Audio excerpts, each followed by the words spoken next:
right. Welcome to class. Let's quickly and quietly get to our seats, and the do now is on the board. Good morning, Tom. Good morning, Andrea. Good morning, Timmy. Good morning, Filbert. All right, Bobby, let's quickly get to our seats, please. Okay, Timmy, pencils should be out. We should be writing. Good work, Tommy. I see you've gotten quite a bit done already. Excellent. Okay, so the students do the do now. Takes a few minutes. All right, class, before we review your work on the do now, I'd like to quickly go over today's agenda. So first, we'll be reviewing today's standard RL.9.2. So if you guys take out the Common Core Standards tool that I gave you yesterday and go to the bottom page 12, you'll see RL.9-10.2. So everyone put your finger on that standard, please. I want to see everyone's finger on the standard. Thank you. We need one more on the back. Standard, can you help them with the standard? Thank you. Great. So can you please read the standard? Yes, very good. Great reading. All right, so we'll be using that for the quick write later, and it'll be throughout today's lesson. So we will be exploring today how Edgar Allan Poe begins to develop central ideas in paragraphs 1 and 2. So central ideas, this is a term we've before, but we'll be maybe reviewing it a little bit and maybe expanding it too by the end of class. So we'll be engaging in evidence-based discussion, as well as, like I said, at the end, we'll have a brief writing assignment to close the lesson. So you'll have hard texts out and your annotations from yesterday prepared. So it might be a good idea to have out your annotation cheat sheet. All right, so let's go ahead and get into review now. So everybody should have out your text with your annotations from the homework. I'll wait for you to get that out. And I'm going to cold call some of you to let us know some of annotated on either paragraph 1 or paragraph 2. We can take something they annotated on yesterday's homework. Seeing a lot of hands, but I think we can get even more. Yes, Andrea. I underlined dreadfully because it gives a feeling of, very dark feeling. Thank you, Andrea. Can somebody else add on to what Andrea said? Is there anything else that gives that same strong emotion? What do you think, Tim? I underlined passion. Yes, passion. Yeah, and what feeling did that give when you read that? I felt like there was just a lot of feeling in the narrator's voice. Yeah, very good. Can anybody else tell me something they annotated? Yes, tell me. In fact, I actually underlined hearken. Great, and so what about hearken made you underline that? Well, there was an exclamation point. Great, there's an exclamation point, and can someone else tell me why an exclamation? What effect that might have on the reader? Yeah, Timmy, what effect did that have on you? Well, he says it out loud, so, a lot of energy, a lot of emotion. Sure, very good answer, Timmy. Those are some very good answers. But now turn and talk. So that means turn to your partner right next to you. Cheers. And we'll be doing a couple things. First, I want you to go over the you made and exchange the annotations you made. If there's something your partner had that you didn't, maybe you can add that to yours. And also, I want you to look at the review now, which is on the board. The review now, which is on the board, there's one simple question I want you to ask using the annotations that you did from your homework and you're due now. And simply answer this question with your partner: is the narrator mad? And I want the student with the shortest last name to record this, and I want the other student will be ready to share this out in just a little bit. So you guys can get started now. Go ahead. So hey, the students go to work. Maybe I'm going around the class looking for maybe informally assessing their answers, making sure they understand it.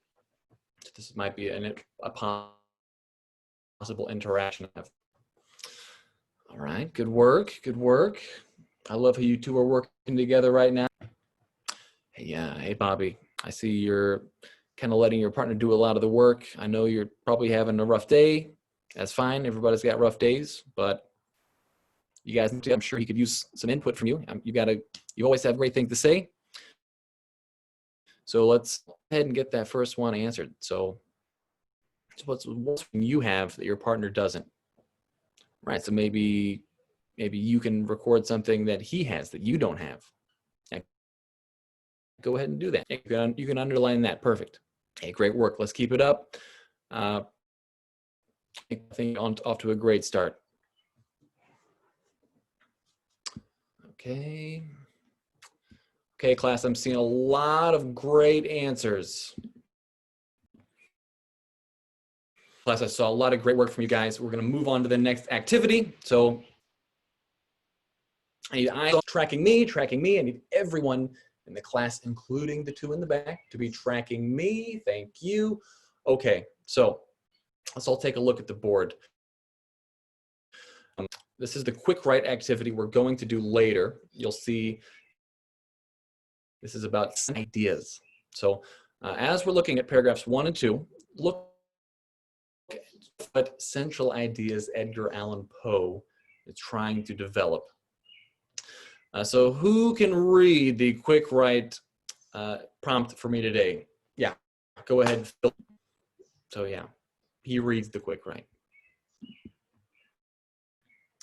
Very good. So hopefully your annotations will help with this. We're not going to answer this question right now, but the next activity we're going to do has a lot to do with main ideas. And if you do this, well, I think that'll definitely help you when we get around to this quick write at the end of class. But first, quickly read through paragraphs 1 and 2. We're going to focus on these two paragraphs. So I want to read this out loud. I don't want to use a recording today. We did that last time. Today we're going to read it ourselves. So I'll model a good way to read out loud. I think the way we read in our heads is a little different sometimes out loud. I want to see some emotion. This is a scary story, so don't be afraid to sound a little scary, a little creepy. All right, so I'll model the first sentence, and then after that, I'll have you guys go into groups and read among yourselves at your discussion tables. So listen up. Paragraph 1. True, nervous, very, very dreadfully nervous I had been and am. But why will you say that I am mad? So there we go. No Christopher Lee, like we heard last time, but I think we can all show a little bit of it helps you understand the text, helps you understand the narrator's voice. So, like I said, let's break out into our discussion pods at your tables. And we'll do one at a time, going clockwise. And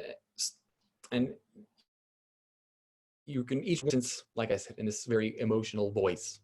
Go ahead. Yeah, so they go ahead, they read. It shouldn't take too long. It's only a couple paragraphs. And also, as they are doing this, I am passing out a worksheet. Okay. All right, class. Hopefully everybody had a chance to read. I heard some very scary voices. Heard some very good readings. A lot of madness in this room. It's very good. So I just passed out a worksheet that has a few questions relating to the main idea. So I know there's a lot there. I want you to focus on just 1 through 3. And in the groups that you just read with, I want you to just get number 1 through 3, and we're going to get back together as a class. And so we should all be within your groups, but we should also all be writing on our own worksheets. So we all be writing and discussing. So let's stop at number 3. You can begin. All right, good work, class. All right, excellent work. Okay, Philbert, let's, I noticed something on number 2 for you. So something I noticed when he talks about being nervous, you know, maybe sometimes nervous has more than one meaning. So it's asking what the narrator thinks about whether it's better to be nervous or mad. So I want you to think about, does the author think one is preferable? What do you think? Do you think he wants you to think he's nervous, or he wants you to think he's mad?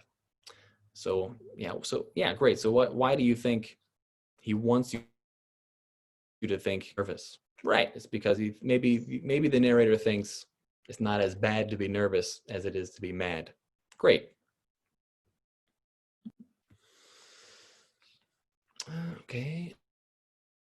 Oh, okay, the narrator's senses. Yeah, so you're at, what do they mean by senses? So when you think about senses, most people say we have 5 senses, right? We have sight, smelling. Do you know any? Yeah, hearing. Yeah, touch. Yeah, so those are all senses. So in this, what sense do you think he's talking about? He says he can smell, right? Yes, he can hear heaven and hell. So let's think about the sense of hearing.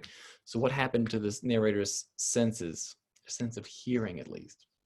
Yeah, it became stronger, right? So most people, you can't hear what's going on in heaven. You can't hear what's going on in hell. So yeah, you could probably say that. I think that's a good answer. They became stronger. Very good. Class, let's track me. Very good. Okay, so like I said, we're only doing number 1 through 3 for now. Let's quickly go through some of these. If you didn't get done with all of them, that's fine. We'll have time to continue these. So number 1, what is true? I'm going to cold call Tommy. It's true that he's nervous. Yes, very good, Tommy. Yes. What do we get for number 2? Let's do this real fast, rapid fire. What distinction is the narrator making between nervous and mad? Billy. I think he's saying that nervous isn't quite as bad as being mad. Great, yeah. And number 3, I think we talked about this, Philbert. I know you got this. What happened to the narrator's senses? So they got stronger. His sense of hearing got stronger. Great, Philbert. Yeah, that's a very good. All right, so for the next 3, for number 4 through 6, once again, I want you to continue working in your groups. This time, I will be around the room. We're not going to come together as a group and discuss. These are the kinds of answers I'm looking for, is what we just talked about. So, works far. Let's go back to your groups. And number 4 through 6, go ahead. I also want to say, by the way, pause. I want to say to the person reading this, I meant to share this worksheet, not the PowerPoint. So my mistake, technology error. If I were in class, I think obviously they would have these in front of them, and on the board you'd have a PowerPoint with maybe part of the text or some other hints for some of these answers, some of these questions, I should say. Okay, so still in groups. I'm walking around. All right. Yes, Andrew, you have a question? Yeah, they say what they want a synonym. I know what a synonym is, but I don't know what acute means. So, can you help me out with that? Yeah, sure. So let's take a look at the text. So where do you see acute text? Well, it says the sense of hearing was acute. I heard all things in heaven and in earth. Okay, Andrea, so do you think her hearing, do you think Rachel's hearing got stronger or weaker? I guess stronger. Great, yeah, so stronger. So if your hearing gets stronger, another word to say strong hearing might be what? Maybe sharp hearing. Yeah, great. That would be an excellent synonym. Go ahead and write sharp next to number 4. Sorry, number 5. Excellent work. Okay. All right, classes, I'm going around the class. I see most of you are doing a great job. You're powering right through. I don't want to hold you up. So actually, I want you to continue the rest of these and get as much done as you can and for the next 10 minutes. And if you get done with all of those, I want you to flip over your sheet. On the back, I want you to write some central ideas you have found from paragraphs 1 and 2. We're going to use these later. Okay, so they continue working. I'm going around the class, like I said, answering questions like I showed before. They're writing the main ideas in the back of their sheet. So we get to a stopping point where I move on to the next part of the activity. All right, class, so hopefully you have written some main ideas. If not, hopefully you've read enough that you might have annotated or two that you might consider a major idea. So I want you all now to go to polev.com/jakewaterman1224. I want you to type in some main ideas that you. So go ahead, got your Chromebooks, go to this website, and I will wait for you to see the ideas we have. So yeah, they get the Chromebooks, get online, and it makes a nice visual showing. Obviously, I can't do it without any students. I'm sure you might be familiar with this, but it will show the biggest lettering. The biggest words are basically the ones that students have repeated, and the smaller ones are ones that maybe only one, but that kind of amplifies the most popular responses and makes the less popular ones smaller. And then I might go into a short discussion about what words they might have picked. Okay, class, so as I'm watching these, we see some main ideas emerge. We have madness, insanity. It looks like craziness. That's a good one. We have passion. Okay. We have cold. All right. Okay. It seems like madness is our most popular one. Is there anyone that maybe someone in class completely? Yeah, Phil. Yeah, I think maybe passion would not be the best because he said he did not have passion. Sure. Yeah, maybe that is true. He did say passion. Does anybody agree or disagree with him? Well, yeah, he says he has no passion, but if you look at his language, he's using lots of exclamation points. He's very nervous. To me, that looks like passion. All right. Great, Andrea. So yeah, maybe there's some conflict there, but those are both good main ideas that we can use for our next exercise. Great work. All right, class, that would be a transition to our quick write. So up on the board, you can see the quick write that we read out loud earlier. So while I want you guys to read that one more time, text in front of you and begin thinking about how you might answer this question. It's out this sheet. It's called the short response checklist. Sorry, no. It's called the, just a moment. I will be passing this out as you read over that and think about it. It is called the tips for integrating quotations. There's your table, there's your table, there's your table. Okay, so we read the quick write prompt before. I want you to take a second part, include specific details from the text in your responses. So by handing this out, integrating quotations, what do you think I want you to include on your next quick write? Yeah, what do you think, Tommy? Yes, you need to include a quotation. That's exactly what this is for. So, I know you guys have talked about quotations before. I know it's review, but hopefully this will be helpful to those who maybe have, it's been a while since they've done this before. So a few quick things. Look, it gives you 3 steps. The first one, pick the quote you would like to integrate. An easy way to pick a quote, looking at your annotations. You've already talked about your main idea. You should have a very good idea what you can find in the text to support your answer. The next step, step 2, select a word or several words from that quotation that carry significant ideas. So I think the main point here is you don't have to pick every word in the sentence or every word in the paragraph. Sometimes you will need a few sentences, you only need a few words to make your point. Step 3, compose a sentence that includes those words and the point you want to make. There are several ways to do this, and there's a few ways there. So I won't go for each and every one, but maybe you can use these as a model when you're making your own quick write. Okay, so now you guys are going to have a few minutes to work on your quick write. That's going to close out our class. So we should all have out our journals. So I'll get out our journals. We should have out our journal tests and our pens. Very good. Very good. All right, you guys have a few minutes left of that. When you get done with that, you guys are done for the day. If you look up on the board here, you'll see your homework. Make sure you have that written down in your assignment notebooks before you leave.